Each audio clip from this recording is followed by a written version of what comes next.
Habim TV, mencerdaskan umat. Bismillahirrahmanirrahim. Assalamualaikum warahmatullahi wabarakatuh. Alhamdulillahirrabbilalamin. Alhamdulillahilladzi hadana lihada wa ma kunna linahtadiya law an hadanallah. Asyhadu an la ilaha illallah wa asyhadu anna Muhammadar Rasulullah. Sahabat Habim TV rahimakumullah, kembali kita bersyukur kepada Allah dengan silaturahim kita hari ini, karena tentunya atas izin Allah lah kita bisa bersilaturahim, menyambungkan kasih sayang Allah dengan watawasau bil haq watawasau bis sabri, yakni dengan saling berbagi ilmu, berbagi ayat-ayat Allah yang tentunya itu menjadi modal kita untuk bisa selamat dunia maupun akhirat. Sahabat Habib TV rahimakumullah, dalam kesempatan yang berbahagia ini kami ingin mengangkat satu kajian yang bertema Sirah Nabawiyah, khususnya fenomena Baiat Aqobah. Ini satu peristiwa yang terjadi di zaman Rasulullah SAW, namun sangat miris dan jarang diketahui oleh umat Islam itu sendiri. Padahal peristiwa Baiat Aqobah ini salah satu peristiwa yang amat penting, bahkan strategis dalam menentukan laju dan berkembangnya Islam pada saat itu. Tanpa Baiat Aqobah, mungkin Islam tidak akan sampai kepada kita semua. Tanpa Baiat Aqobah, tentunya kemenangan Islam ini tidak akan pernah terwujud. Maka di sini mudah-mudahan sedikit tidaknya memberikan stimulus bagaimana Baiat Aqobah ini betul-betul harus kita pahami sebagai sebuah ruh dalam perjuangan, dalam mengikuti jejak sunnah Rasulullah SAW. Bahkan kita yakini bahwa Baiat Aqobah adalah bagian daripada program Rasul yang tidak boleh dilepaskan dan kita lupakan. Sahabat Habib TV rahimakumullah, kenapa Baiat Aqobah ini dianggap penting? Karena Baiat Aqobah ini menjadi syarat akan lahirnya Madinah di zaman Rasulullah SAW. Tanpa adanya Baiat Aqobah, maka jelas hijrah tidak akan pernah ada. Baiat Madinah sebagai basis Islam berikutnya tidak akan pernah terwujud, karena akhirnya Madinah Al-Munawwarah ini bisa terwujud menjadi basis Islam pada saat itu dikarenakan masyarakat Yathrib mengutus perwakilan untuk berbaiat kontrak sosial dengan Rasulullah SAW. Bahkan akhirnya Baiat Aqobah ini secara tersirat sebetulnya sudah tergambar dalam perjalanan Isra Mi'raj Rasulullah SAW, khususnya ketika Rasulullah Isra dan Rasulullah melewati dari Mekah kepada Yathrib dan kemudian Hadraul Maut dan kemudian sampai kepada Masjidil Aqsa.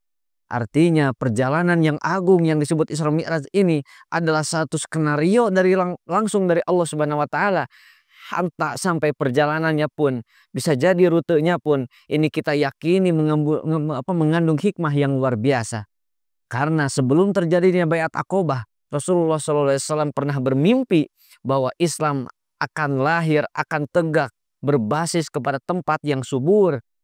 Maka disinilah Yathrib menjadi satu wilayah yang dijawab oleh Allah Subhanahu wa taala lewat perjalanan Isra Mi'raj, di mana Rasulullah secara Isra ini berangkat dari Mekah, Yathrib, Hadraul Maut dan kemudian sampai kepada Masjidil Aqsa. Sahabat Habib TV rahimakumullah, Baiat Aqobah ini adalah satu perjanjian, sesuai mana secara lugawi bahwa baiat ini adalah satu perjanjian. Bahkan dalam surat Al-Quran disebutkan sebagai jual beli.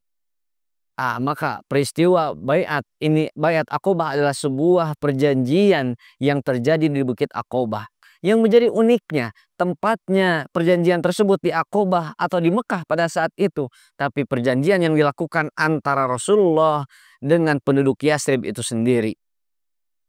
Memang Baiat Aqobah ini sebagaimana dalam sejarah disebutkan ada pembagian dua bagian, di mana yang pertama adalah Baiat Aqobah pertama, di mana Baiat Aqobah pertama ini dilakukan oleh 12 orang yang menjadi utusan masyarakat Yathrib pada saat itu. Hal ini bermula ketika Rasulullah SAW berdakwah dan kemudian bertemu dengan 6 pemuda Yathrib yang pada saat itu hendak mengusulkan usulan kepada Darun Nadwah atau penguasa struktur pemerintahan Mekah untuk mengangkat Abdullah bin Ubay bin Salul untuk menjadi pemimpin di Yastrib. Tapi kemudian di tengah jalan qadarullah, rencana dari Allah Subhanahu wa taala, justru 6 perwakilan ini bertemu dengan Rasulullah SAW dan kemudian mereka masuk Islam. 1 tahun berikutnya 6 daripada utusan pemuda tadi akhirnya melahirkan 12 orang yang kemudian melakukan perjanjian dengan Rasulullah SAW di Bukit Aqobah. Maka disebutlah oleh para sejarawan Baiat Aqobah pertama ini sebagai Baiatun Nisa, karena sifat daripada baiat ini bersifat individual. Tidak cukup demikian, maka setelah terjadi 12 orang melakukan perjanjian di Bukit Aqobah, maka Rasulullah SAW mengutus seorang guru, seorang da'i yang akhirnya membantu melancarkan progresivitas perjuangan di Yastrib dengan diutusnya seorang Mus'ab bin Umair, seorang pemuda yang memiliki semangat dakwah yang luar biasa. Beliau adalah contoh dalam merubah manusia dengan dakwahnya, sehingga Rasulullah utus Mus'ab bin Umair dengan 12 orang tadi. Singkat cerita, bahwa 12 orang ini beserta Mus'ab bin Umair berhasil dakwah menyebarkan Islam sehingga penduduk Yastrib secara mayoritas masuk Islam, mengikuti apa yang diserukan oleh Mus'ab bin Umair, beriman kepada Allah dan beriman kepada Rasulullah SAW. Sehingga akhirnya Mus'ab bin Umair menyampaikan laporannya kepada Rasulullah, dan kemudian Rasulullah pada tahun 13 nubuah memanggil utusan perwakilan dari seluruh masyarakat Yastrib pada saat itu untuk bertemu berjanji dengan Rasulullah SAW. Maka berangkatlah perwakilan daripada penduduk Yastrib ini, tokoh-tokoh yang betul-betul mewakili suara seluruh rakyat Yastrib pada saat itu untuk mendatangi Rasulullah SAW, dan kemudian mereka berangkat dengan rombongan haji itu sendiri. Karena tentunya ketika diketahui oleh pasukan Abu Jahal, maka jelas mereka akan dihadang, bahkan akan ditangkap. Maka mereka menyusup kepada jamaah haji yang memang akan berangkat kepada Mekah itu sendiri. Sehingga secara lahiriah, secara sekilas, orang yang ingin berbaiat kepada Rasulullah seperti hanya orang yang ingin berangkat haji seperti biasa. Sahabat Habib TV rahimakumullah.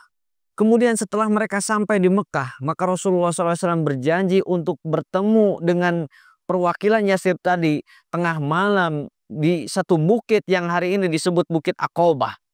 Satu bukit yang luar biasa, terjal bagi orang biasa. Tapi kemudian akhirnya ketika tengah malam, rombongan Yastrib yang sudah berniat berjanji dengan itikad yang luar biasa tanpa dibangunkan oleh siapapun, mereka dengan mengendap-gendap, dengan tersembunyi-sembunyi, bangun sendiri dan kemudian naik secara perlahan ke Bukit Aqobah tanpa diiringi dengan senter sekalipun. Luar biasa, begitu penting dan strategisnya Baiat Aqobah ini, sampai pada akhirnya mereka mendatangi Rasulullah berkumpul. Ada yang mengatakan sampai 73 orang perwakilan Yastrib pada saat itu. 70 orang adalah laki-laki dan 3 orang adalah kaum wanita. Sahabat Habib TV rahimakumullah, maka setelah berkumpul datanglah Abbas bin Abdul Muttalib menyampaikan dan menggambarkan bagaimana konsekuensi daripada perjanjian yang akan mereka lakukan dengan Rasulullah, bahwa baiat yang mereka lakukan bukanlah baiat biasa, tapi memiliki satu konsekuensi yang besar, satu konsekuensi yang bisa jadi akan mengancam nyawa mereka. Abbas bin Abdul Muttalib diantaranya mengatakan, "Wahai masyarakat Yastrib, kalaulah kalian berbaiat hanya untuk menelantarkan Muhammad, maka batalkanlah. Karena cukup kaumnya, cukup keluarganya sudah siap melindungi Nabi Muhammad sampai ke akhir hayat." Tapi kemudian masyarakat Yastrib menggelora dengan pernyataan Abbas bin Abdul Muttalib sampai mereka berkata, "Ya Rasulullah, kami sudah siap dengan seluruh resiko dari apa yang akan kita lakukan dalam baiat ini." Maka disinilah terjadi Baiat Aqobah kedua, atau para sejarawan menyebutkan istilahnya dengan Baiat Kubro. Artinya terjadi kontrak sosial di mana perwakilan masyarakat Yastrib sepakat mengangkat Muhammad Rasulullah SAW sebagai pemimpin Madinah, pemimpin seluruh masyarakat Yastrib pada saat itu. Ini yang menjadi inti dan substansi pengangkatan kesepakatan bahwa seluruh masyarakat Yathrib siap menerima kepemimpinan Nabi Muhammad, sehingga secara tidak langsung dengan diangkatnya Muhammad sebagai pemimpin masyarakat Yathrib, maka Yathrib akhirnya menjadi sebuah basis Islam berikutnya sesuai dengan janji Allah Subhanahu wa taala kepada mimpi Rasulullah bahwa Islam akan memiliki suatu basis, satu pemerintahan yang terstruktur dan kuat yang akhirnya hari ini kita kenal sebagai Madinah Al-Munawwarah. Sahabat Tabim TV rahimakumullah, maka lahirlah 5 klausul daripada perjanjian yang dilakukan oleh masyarakat Yathrib dengan Rasulullah. Di antaranya adalah untuk perjanjian yang pertama adalah untuk mendengar dan taat tatkala bersemangat dan malas. Ini konsekuensi dari mengangkat seorang kepemimpinan Muhammad Rasulullah SAW, di mana mereka harus taat. Bahkan nomor 2, siap menafkahkan harta tatkala sulit dan mudah. Nomor 3, menyuruh kepada yang ma'ruf dan mencegah daripada yang mungkar. Nomor 4, berjuang karena Allah dan tidak merisaukan celaan orang yang suka mencela. Dan nomor 5, hendaklah kalian menolong jika aku atau Rasulullah datang kepada kalian, melindungiku sebagaimana kalian melindungi istri, anak-anak kalian, dan bagi kalian adalah surga. Ini satu perjanjian yang agung, perjanjian yang luar biasa, di mana Muhammad yang tadinya menjadi pemimpin kelompok biasa di Mekah berubah secara status ketika di Baiat Aqobah, di mana beliau memimpin satu masyarakat yang besar, bahkan boleh dikatakan sebagai sebuah struktur pemerintahan, di mana beliau diangkat sebagai pemimpin Yathrib pada saat itu. Sahabat Tabim TV rahimakumullah, maka disinilah letak strategisnya Baiat Aqobah yang harus kita pahami, bahwa ternyata Rasulullah SAW menjadikan Madinah sebagai basis, dengan diantaranya adalah hasil daripada dakwah yang kemudian akhirnya melahirkan masyarakat yang ridho diatur oleh Islam, masyarakat yang siap untuk taat dengan kesadaran penuh. Bahkan dalam kisahnya ada seorang sahabat dari Yathrib menyatakan setelah baiat, ya Rasulullah, kalaulah engkau menyuruh kami untuk berperang, maka kami hari ini siap untuk menggubur Mekah. Ini menggambarkan satu semangat, satu itikad yang kuat daripada baiat yang telah dinyatakan, siap berkorban, berjihad dalam mempertahankan baiat. Di antaranya adalah siap mengangkat Nabi Muhammad sebagai pemimpin dengan seluruh konsekuensinya. Sahabat Tabim TV rahimakumullah, bagaimana tidak penting peristiwa Baiat Aqobah sampai setan dalam sejarahnya lari terkocar-kacir mengetahui Muhammad melakukan kontrak sosial dengan masyarakat Yathrib. Bukan main iblis dan setan, mereka terkocar-kacir turun ke Mekah. Mereka mendatangi Abu Jahal, mereka mendatangi Abu Lahab, Abu Sufyan dan sebagainya, demi menyadarkan bahwa Muhammad telah berbaiat, Muhammad telah berbaiat, Muhammad telah berjanji dengan masyarakat Yathrib. Sehingga hal ini membuat para pemimpin pemerintahan Darun Nadwah, Abu Jahal diantaranya, gentar luar biasa, mengingat pengaruh Nabi Muhammad, mengingat risalah yang diajarkan oleh Nabi Muhammad betul-betul meresap kepada masyarakat Arab, membahayakan kalau seandainya Nabi Muhammad betul-betul menjalani kontrak sosial dengan masyarakat Yathrib, selain memang masyarakat Yathrib terkenal dengan ketangguhan dan keberaniannya. Maka keesokan harinya, para pemimpin Darun Nadwah, Abu Jahal, Abu Lahab, ini mendatangi kemah-kemah, kemah-kemah orang-orang Yathrib, dan kemudian mempertanyakan. Di antara yang ditanya, yang pertama adalah Abdullah bin Ubay, yang tentunya dia tidak mengetahui apapun terhadap peristiwa tadi malam, karena memang dia termasuk orang yang tidak diajak oleh umat Islam pada saat itu karena ia masih kafir. Abdullah bin Ubay, calon orang munafik di Madinah, ini terperangah ketika ditanya oleh pemimpin kafir bahwa dia tidak mengetahui, bahkan Abdullah bin Ubay sampai bersumpah bahwa tidak mungkin masyarakat rakyat saya melakukan hal-hal seperti itu di luar perizinan saya. Dia menyangka bahwa masyarakat yang ia bawa adalah sesuai ideologinya dengan dirinya, padahal di antara jamaah yang ia bawa ada sekelumit orang beriman yang telah berjanji dengan Rasulullah SAW. Maka di tenda ketika ditanya mereka hanya terdiam dan saling menatap saja. Luar biasa. Inilah perlindungan dari Allah Subhanahu wa taala. Tapi di sisi lain dengan hadirnya setan, hadirnya iblis, bahkan dalam satu riwayatnya berubah menjadi manusia, berteriak-teriak di satu bukit untuk memberitakan, untuk mencegah peristiwa ini, menandakan begitu strategisnya Islam ketika menjalani kontrak sosial, begitu strategis dan membahayakan bagi setan dan iblis, bagi orang kafir dan munafik ketika Islam memiliki satu basis, satu kekuatan yang nyata.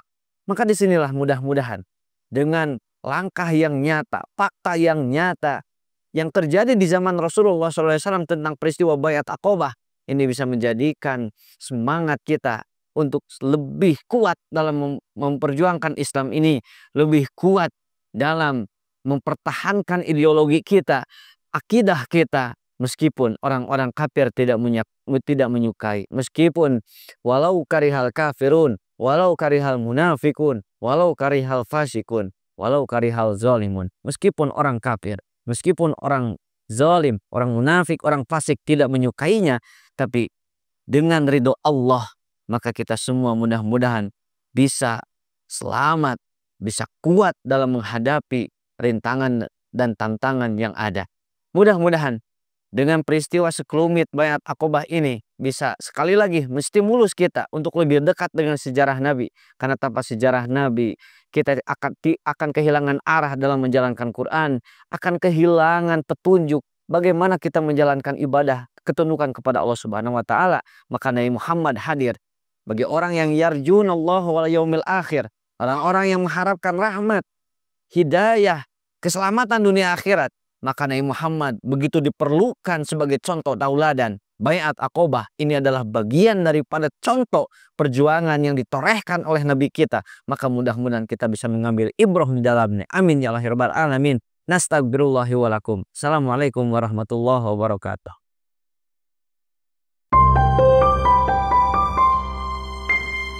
Habim TV, mencerdaskan umat.